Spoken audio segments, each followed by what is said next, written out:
ಈರುಳ್ಳಿ ಬೆಳ್ಳುಳ್ಳಿಯನ್ನು ಹಾಕದೆ ಹಾಗೆ ಬೇಳೆಯನ್ನು ಕೂಡ ಬಳಸದೆ ನಾನಿವತ್ತು ದೇವಸ್ಥಾನದ ಶೈಲಿಯ ಒಂದು ಸಾಂಬಾರ್ ರೆಸಿಪಿನ ಮಾಡ್ತಾಯಿದ್ದೀನಿ.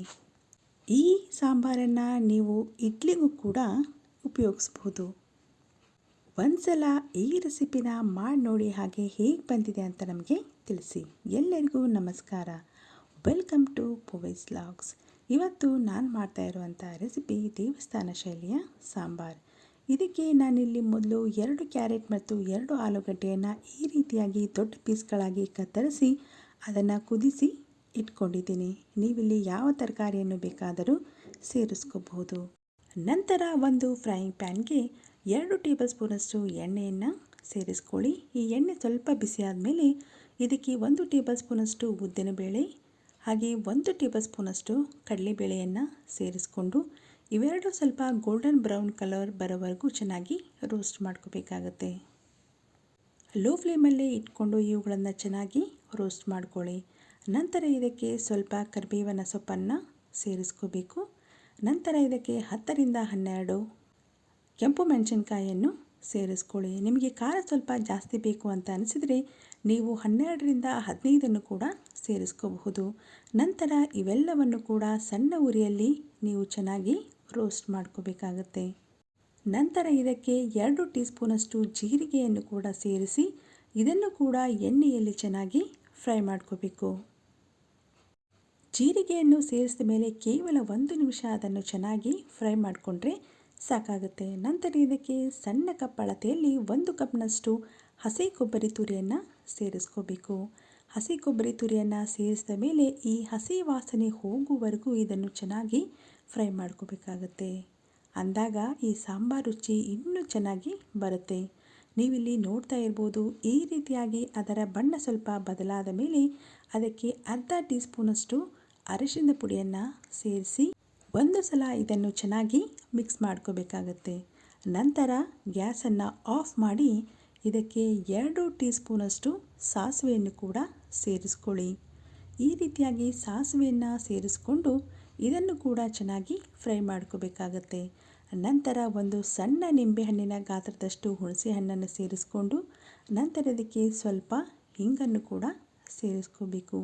ಇವೆರಡನ್ನು ಹಾಕಿ ಮತ್ತೆ 1 ನಿಮಿಷ ಚೆನ್ನಾಗಿ ಫ್ರೈ ಮಾಡ್ಕೊಳ್ಳಿ. ಇವೆಲ್ಲವೂ ಇವಾಗ ಚೆನ್ನಾಗಿ ಫ್ರೈ ಆಗಿದೆ.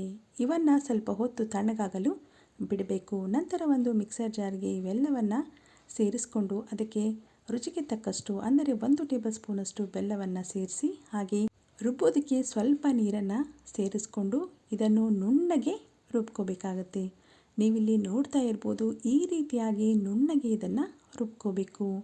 ನಂತರ ಒಂದು ಪಾತ್ರೆಗೆ 2 ಟೇಬಲ್ ಸ್ಪೂನಷ್ಟು ಎಣ್ಣೆಯನ್ನು ಹಾಕಿ ಎಣ್ಣೆ ಬಿಸಿಯಾದ ಮೇಲೆ ಇದಕ್ಕೆ ಅರ್ಧ ಟೀ ಸ್ಪೂನಷ್ಟು ಸಾಸಿವೆ ಹಾಗೆ ಅರ್ಧ ಟೀ ಸ್ಪೂನಷ್ಟು ಜೀರಿಗೆಯನ್ನು ಹಾಕಿ ಹಾಗೆ ಒಂದು ಸ್ವಲ್ಪ ಕರಿಬೇವಿನ ಸೊಪ್ಪನ್ನು ಹಾಕಿ ನಂತರ ಇದಕ್ಕೆ 1 ಒಣಗಿದ ಮೆಣಸಿನಕಾಯಿನ ಈ ರೀತಿಯಾಗಿ ಮುರಿದು ಸೇರಿಸ್ಕೋಬೇಕು.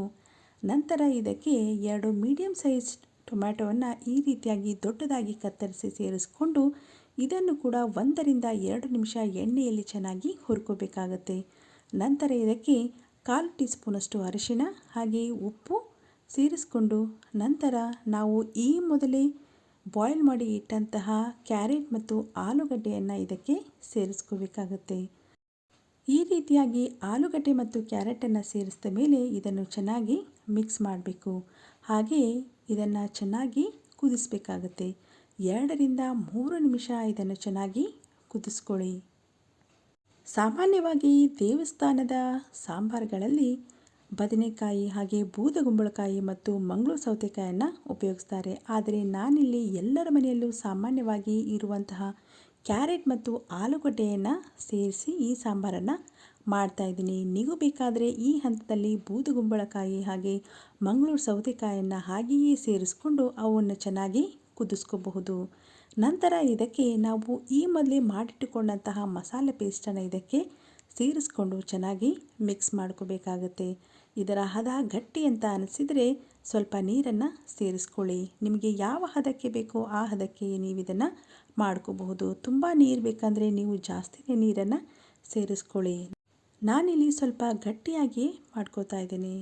ಇದಕ್ಕೆ ಸ್ವಲ್ಪವೇ ನೀರನ್ನು ಸೇರಿಸ್ಕೊಂಡಿದ್ದೀನಿ. ಈ ರೀತಿಯಾಗಿ ನೀರನ್ನು ಸೇರಿಸ್ಕೊಂಡ ಮೇಲೆ ಸರಿಸುಮಾರು 5ರಿಂದ 6 ನಿಮಿಷ ಇದನ್ನು ಚೆನ್ನಾಗಿ ಕುದಿಸ್ಕೋಬೇಕಾಗುತ್ತೆ. ಎಲ್ಲವೂ ಸರಿಯಾಗಿ ಹೊಂದಿಕೊಳ್ಳುವವರೆಗೂ ಇದನ್ನು ಚೆನ್ನಾಗಿ ಕುದಿಸ್ಕೋಬೇಕು.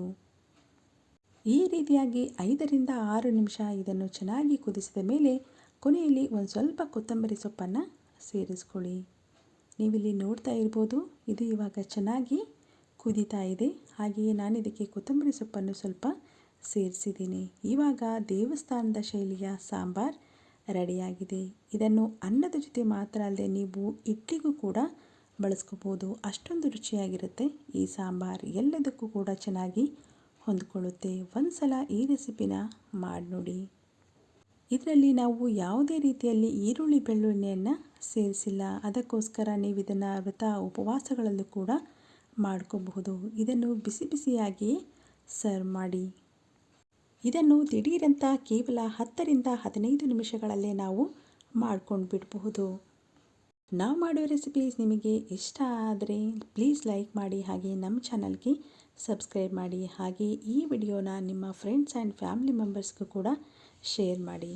Thanks for watching.